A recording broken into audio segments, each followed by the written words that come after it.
Okay, so veiling. This is on veiling, and some people have asked me how long have I started veil? How long has it been since I started veiling? Why did I start veiling? Do I veil at both of my parishes? At St. Joseph Oratory, Detroit, and Good Counsel in Plymouth. Yeah, I veil in both, but it was not. That was not always the case. Um, I started veiling. I don't know when I started veiling at St. Joseph Oratory. It being exclusively Latin Mass community. Um, all their liturgies are in the extraordinary form. So I didn't, excuse me, I didn't right away there. It felt awkward. It felt weird because it was something I wasn't used to, and it was something that I always said I would never do, Lord.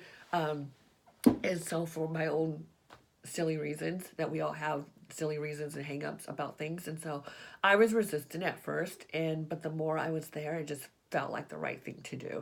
And so I just felt like the Holy Spirit moving me in that direction. There's plenty of women there that do not veil, that are part of the community, part of the parish, that help out and volunteer, and they're they're very accepted there, and they don't veil. Nobody judges anybody.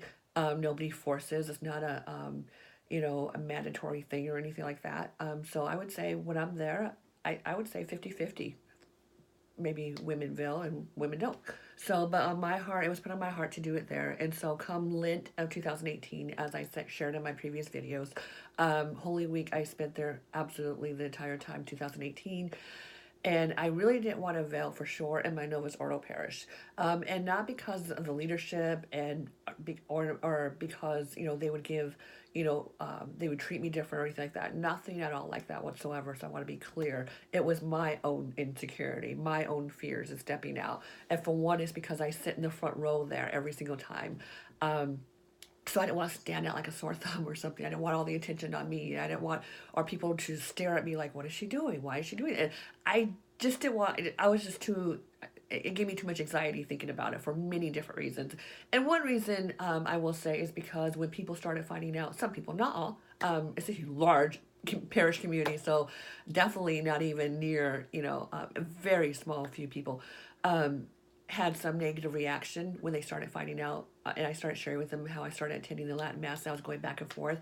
They definitely shared some strong opinions against it, and some Vatican II conversations came up, and yeah, they were very resistant towards me going back and forth. And so I shared my heart and what God's doing in my life and how it's enriching my faith and growing me closer to the Lord and Holy Mother Church. And they were very, after that, they were very compassionate, but still resistant and still had some strong words and opinions against it. So because of those conversations that I had, that was another reason why it was really hard and challenging for me to step out and start doing that.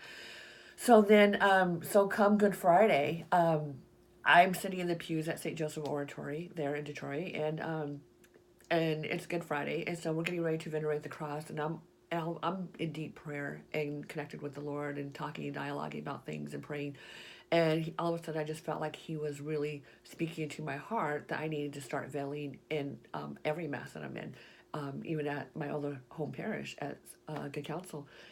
And I thought, are you kidding me, Lord? Do you know how crucifying that's going to be? And again, it's not because of the Good Counsel community. It was because of my own insecurities and fears. I want to make that clear. And then just, like I said, a few of those remarks um, stuck in my head, right? And so that's what happens. That's why we have to be careful with how we talk with people, because it could just be one or two negative conversations or responses and resistance or whatever, and those stick in our head. The negative talk stands out more than positive talk. And so when we're talking to someone, when we're talking about someone, even when we're talking about ourselves to ourselves, um, those that negative self-talk for ourselves can really hinder how we see ourselves and how we step out and how we live out our faith in our life and how confident we are in the Lord and all that. And just it's just a domino effect. So anyways, just a few responses that were negative stuck in my head, and Satan uses that, right? And see, this person says this, and what else are other people going to think? And what else are people going to be staring at you? They're going to be thinking this, they're going to be thinking that, and all these negative things, and trying to cause me to really worry and be filled with anxiety on things, worried and fearful of things that haven't even happened yet, right? And so it's just ridiculous when you think back and you look back and you go, how stupid was I? But that's us, right? That's us humans, and we're funny like that.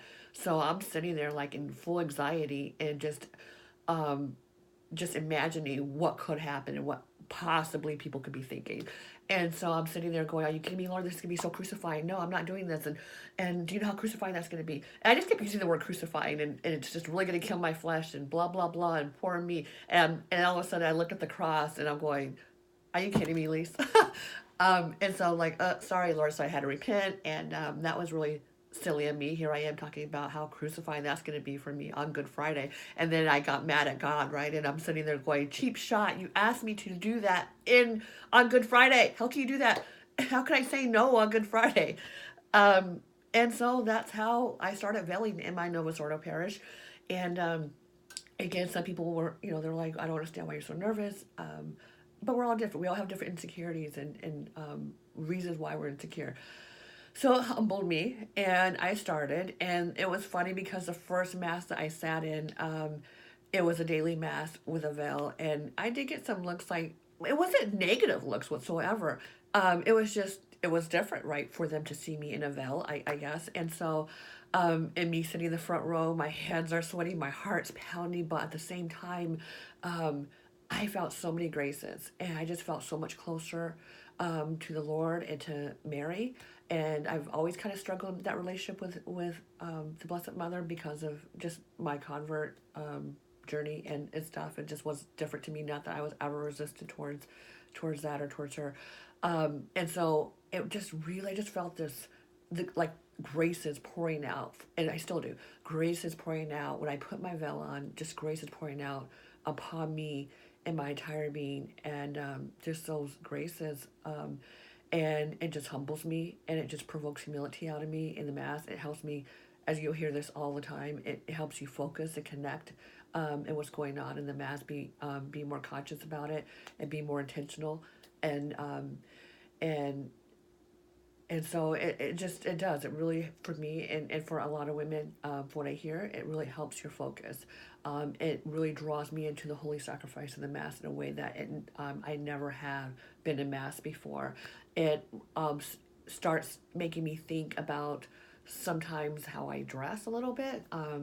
I've always struggled with that because of what's normal for me may not be normal for someone else, and might be modest for me may not be modest for someone else. And some of my past is because of my culture and how I grew up and going through Protestantism, and they don't talk about chastity and modesty and all that stuff. And you'll see praise and worship people up on and praise and worship teams in Protestant churches, and what many Catholics that I know that are friends of mine would call, "Oh my gosh, I can't believe that's so immodest," was the norm in the Protestant circles and churches I was in. So a lot of it, you have to understand, comes from what was normal to the person, or what is normal to me, or to that person. And so I'm still learning. It's a work in progress, but it makes me more conscious a little bit about what I wear. I used to go to mass before in my workout clothes, and of course, like making sure like I have a little bit of sweat, baggy sweatshirt or jacket or whatever, and covering certain. And I was, I didn't reveal anything, but definitely workout clothes and sweats. And one of the reasons was because my priest at the time, when I asked, we did that at Protestant churches. Can we do that here? Heck, I saw pajamas in my Protestant churches. So again, it's what you're used to. And, we're just here for Jesus, and Jesus loves us as we are. Come as you are. And that was kind of the mindset. So that was always a mindset put into my church Sunday mindset. And so that's kind of what they say and preach. And is maybe some Protestants are resistant to that and would disagree with that. But the circles and the churches I was in did not judge that at all. It did not talk about that. And so when I asked my priest, "Can you do that?" And, "Oh, sure, whatever you want, at least," and we're just happy you're here. It was kind of the same mindset a little bit. And I got this acceptance and approval, and I was told it was okay. And I, the solid priest, I trust him. And so I'm like, okay, and I did it because I would be on my way to the gym or something. And so I didn't want to come home and get dressed. And it was just so much easier sometimes and I would do it definitely during the week on daily masses or Wednesday nights or whatever. And so when I veil now and being in the extraordinary forum community, and there's, talking about the saints and talking about modesty and chastity and humility and meekness and all these virtues and different things. And like I said, when I veil, it really makes me a little bit conscious on what I wear sometimes. And I say sometimes because I'm not perfect at it. Again, habits are hard to break, right? And it's coming against what was normal to me. And so where I am in my journey. And so I am a little bit more conscious about that. And so there used to be a saying in my old church, in my Protestant church, what happens when the top rolls down, and they would use that as far as leadership goes. So if you have pastors that are very this way, then most likely whatever you preach to the people, to the flock, are going to flow in that. They're going to think that way. They're going to be that way. And kind of like, the example as I shared, like attire and stuff. If the pastor's really casual and goes up there and goes up there in sweats, which I've seen pastors preach from in sweat outfits and or jeans and a shirt that's not tucked in and buttoned up and it's kind of funny. Side note: I took a Catholic friend with me one time to a service that was Protestant and a long time ago, and their first reaction was like, "Is that the pastor? Like, they just come out there and dress like that, like that casual, like." And she just had this look of like, where's the reverence? And but that's the norm. And so anyway, so what happens when the top rolls down? So when I started veiling, it also made me think about that too. What happens when the top rolls down? Being more virtuous and grace filled and expressing that from the top down. I never thought of it like that. It was just something that was speaking to me and to my heart and what was unique in my journey and what I needed to be spoken to. I've heard talks about modesty. I've heard people be really rigid about women and how they dress in mass, and that doesn't get to people like me. If anything, it just makes me more angry, and I stay away from it. I'm going to dress the way I dress, and I'm going to do what I want to do anyway. And it just kind of fuels a little bit more negative backlash back, and a little bit of that rebellion spirit. And so you're like, well, fine, I'm still going to dress this way anyway. And so whether right or wrong, that's how sometimes a lot of us are, human nature, right? And some of us, not all. And so that's kind of how I was at first. And so this spoke to me. And just the presence of just resembling Mary in a way. And then I just heard recently somebody say, use the words just about a week or two ago, persona Christi, which is, the priest in certain functions of their role, and persona Marian. And so when they said that, that reminded me of Veli, persona Marian, and just being, modeling the Blessed Mother in that way. And so it was just another reminder of that, and so that spoke to me too. And so yeah, the veils, it just something just to put on and to look more traditional, or to, because I'm used to it in the Latin mass or anything like that. God really called me to it. I was extremely nervous at first, and he told me if I started doing that, other women would come up to me and start asking me questions, and it was just going to be a domino effect, and it would catch on. I would be an example to step out and to do that in my Novus Ordo parish, and not to be fearful that I was going to be that example. He wanted to use me in that way. And I'm like, okay, that's just silly, Lord. I don't know. I don't see that. But I stepped out. I trusted. And it just to try to, it's just that reverence.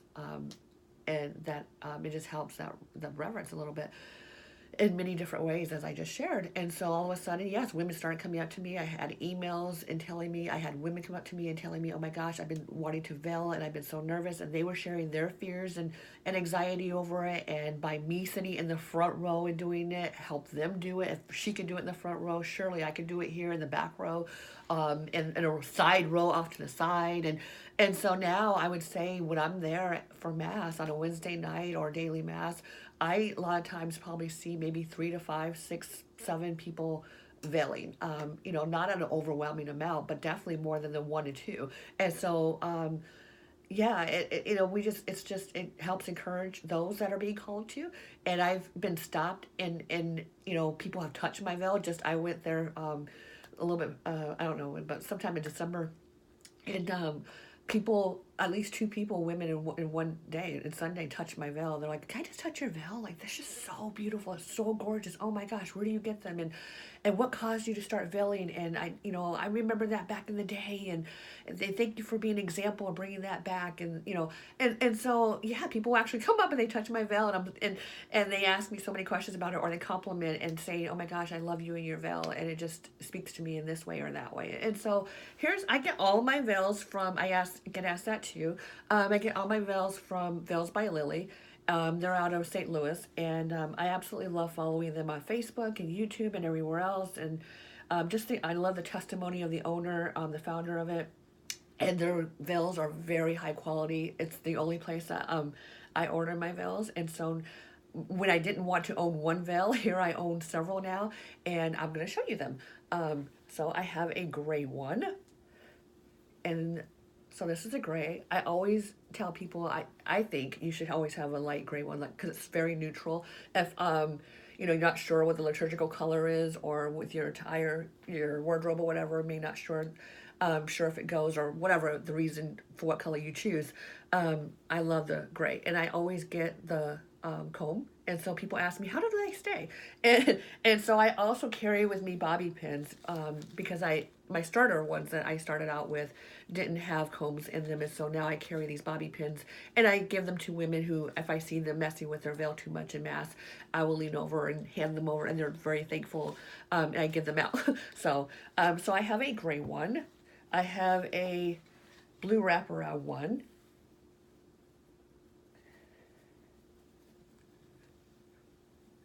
also with a little comb inside. So I have this one, which I really feel close to the Blessed Mother in this one, for obvious reasons, just wrapped around in blue. And I have a black. I've heard people say only widows can wear black or whatever. Still not sure on that. Maybe that was pre-Vatican II reasons. I don't know, but I have a black one.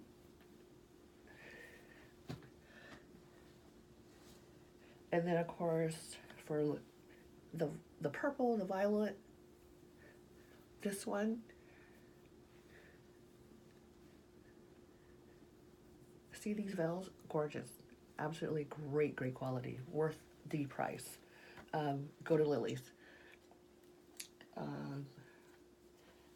For Gaudietta, or Gaudette, however you say it, Sunday, rose.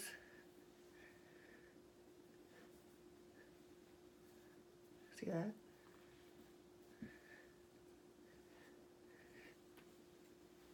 I just feel the holiness and reverence just with them. What else do I have? I have a red one.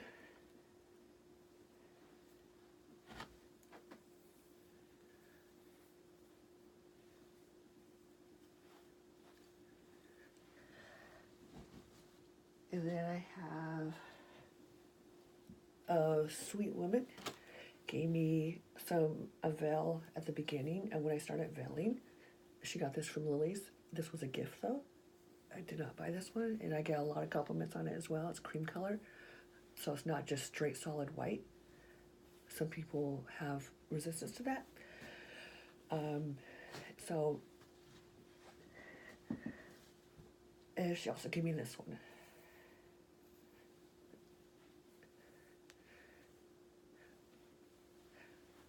So those are my veils.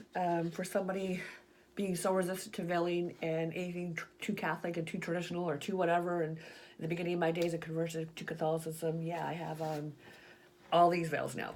So, and it was funny because when I first started veiling, I got starter veils, and I told the Lord, oh my gosh, like, I'm only gonna veil if I can buy them at a local store, and it's only this many miles away, and I don't want to spend more than this amount of money, and I want a white, and I want a black, and all these little, like, I threw out these little fleeces and these little things, and if you really want me to veil, then all this is gonna have to line up.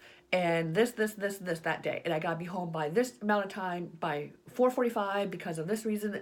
It was silly, but that's sometimes how I am with God, and sure enough, and the local store gave me like $20 off the veil in order to get the two, and it was more I just didn't want to. I was being so resistant and trying to find reasons why I should not veil, and so but everything that I threw out to the Lord, 5 things I did that day, within a few hours time span, lined up. And I was like, darn it.